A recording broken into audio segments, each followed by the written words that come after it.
इसी तरह लूटमार करते हुए कुछ साल और गुजर गया था और अपना पहचान भी बनाने में कामयाब हो रहा था और हर हद पार करने की शक्ति भी जुटा चुका था, जिसका भूख उसे बचपन से ही थी। वह हमेशा से यही चाहता था कि हम जो बोले लोग उसे माने, क्योंकि बचपन से ही उसे बहुत कुछ झेलना पड़ा था।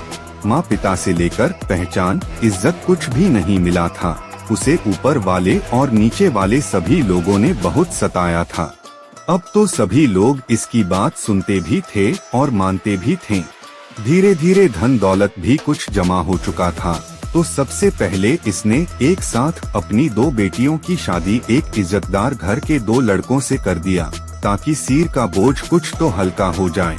शादी निपटाकर जब वापस आया तो देखा कि सामान के बंटवारे को लेकर कई साथी आपस में ही लड़ झगड़ रहे थे।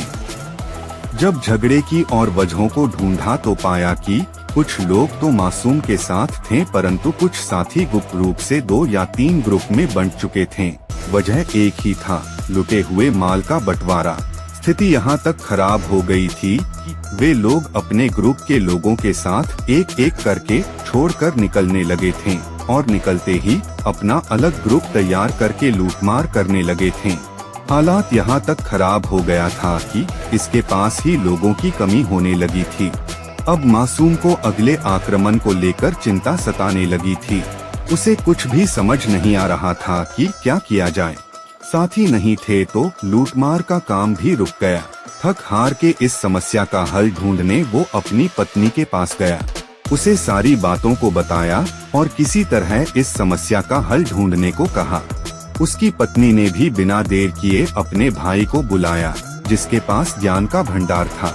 उसके बारे में पहले भी बताया था कि वह एक ईसाई था, एक चर्च का पादरी भी था। उसे अनेकों भाषाओं की जानकारी थी। तौरा, जबूर, इंजील जैसी होली पुस्तक उसको जुबानी याद थी।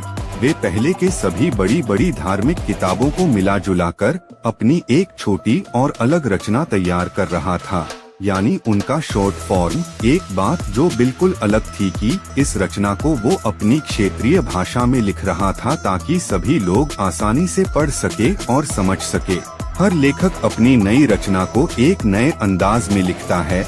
वे भी अपनी रचना को बोलचाल की भाषा और कविता के अंदाज में लिख रहा था। किसको पता था कि भविष्य में मासूम द्वारा ही इस आसमानी किताब को पढ़कर लोगों को समझाया जाएगा। पहले ही बताया था कि मासूम को व्यापार के दौरान पर्सिया से कुछ ज्यादा ही लगाव था।